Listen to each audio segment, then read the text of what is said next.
Hi, I'm Dennis Taboda. Welcome to the DTI YouTube channel.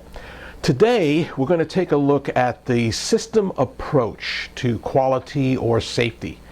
The system approach is something that people think they understand it, but we need to really roll up our sleeves and look at the nuts and bolts of exactly what is a system approach when we are trying to evaluate a quality or safety system. First of all, we need to understand what is a system.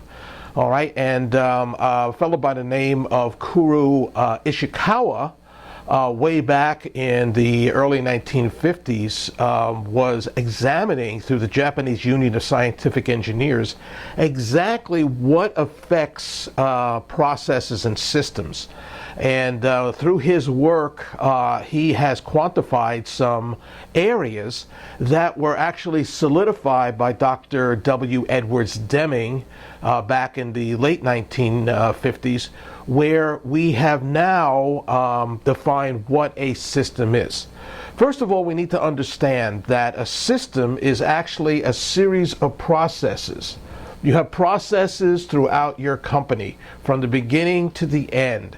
Everything is a process. Every process has an input and an output. The output of one process is the input to the next process. The output of that process is the input to the next process, and so on. All of these processes joined together create our system.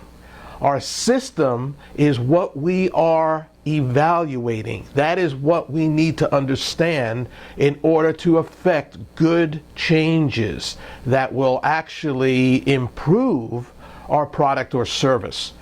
First, we're going to examine this using a very simple process. Remember, Dr. Deming says everything is a process, which means that everything you do, getting up in the morning, getting dressed for work, going in your car, everything you do is a process. So that means, if that's true, then we could quantify all of the forces that affect those processes.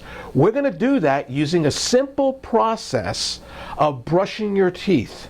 And I have here my toothbrush, and we're going to now use the system approach to brushing your teeth.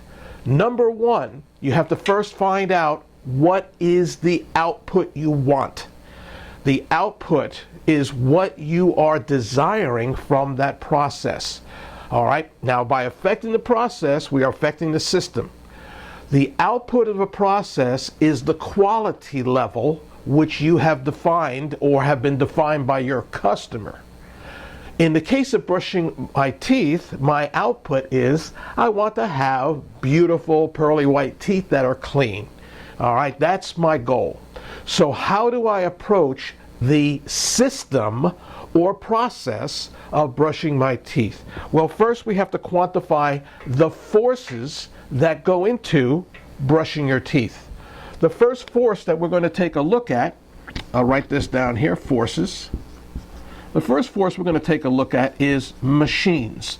All processes are affected by some kind of machine, okay? In our case, it's going to be the toothbrush. Will the toothbrush have an effect on the output of your process? Well, yeah, because your dentist will come back and he'll say, listen, what kind of toothbrush are you using in order to brush your teeth? That might have an effect on the output of the process. In evaluating the process, you have to consider the machines. Then what we do is we consider the material. The material is in the form of things like toothpaste or water. And there are many different kinds of toothpaste that we deal with in our lives. This is the material. Usually materials are consumable in a process. And we have to examine the material that we're using. Are we using the proper material? Is it the material that is the best for our process, or is it something that the accounting department said was cheaper? This is what you have to evaluate. So we evaluate two. These are 2 out of 5 forces that we're going to examine today. So we examine machines, material. The next one is people.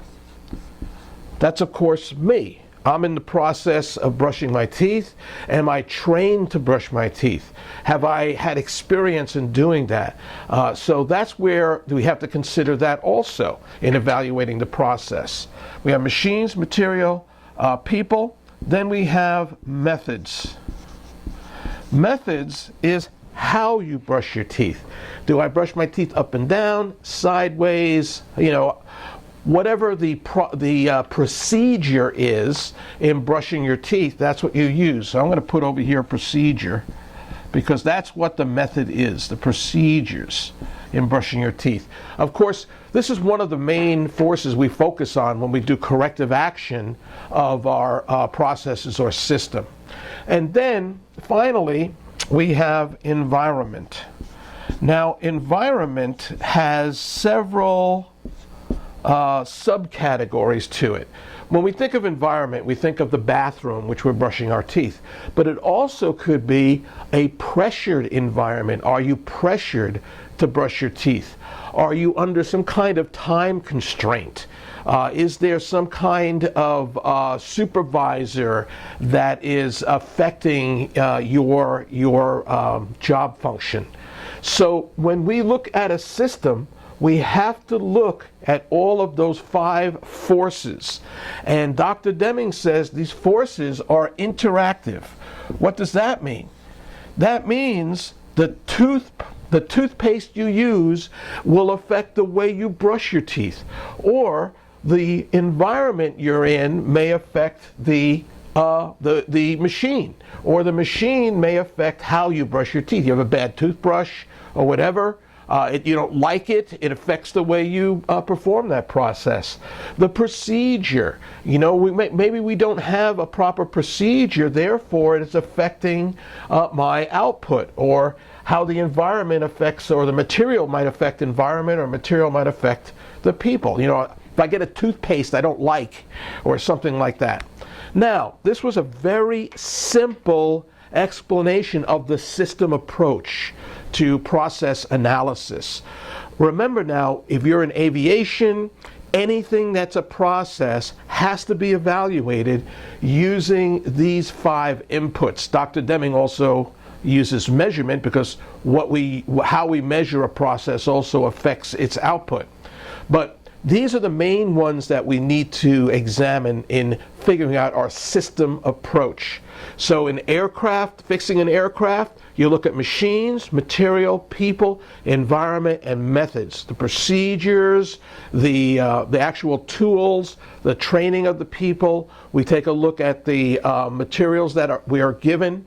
All of those things affect the output. I recommend you watching the red bead experiment by Dr. Deming on YouTube. That gives you a better look at the interaction of forces.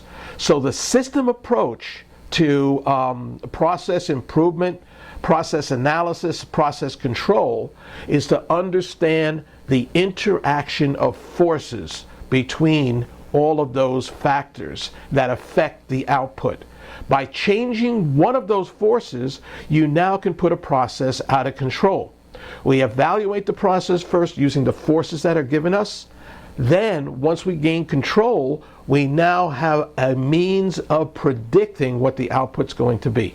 Take a look at my next video. It's very important as we start moving from the old audit system into a statistical process control system, where these interaction of forces play a major role in establishing what is normal on a process. Well, that's it. I hope you gained some information from this very, very simple example of the system approach to process improvement.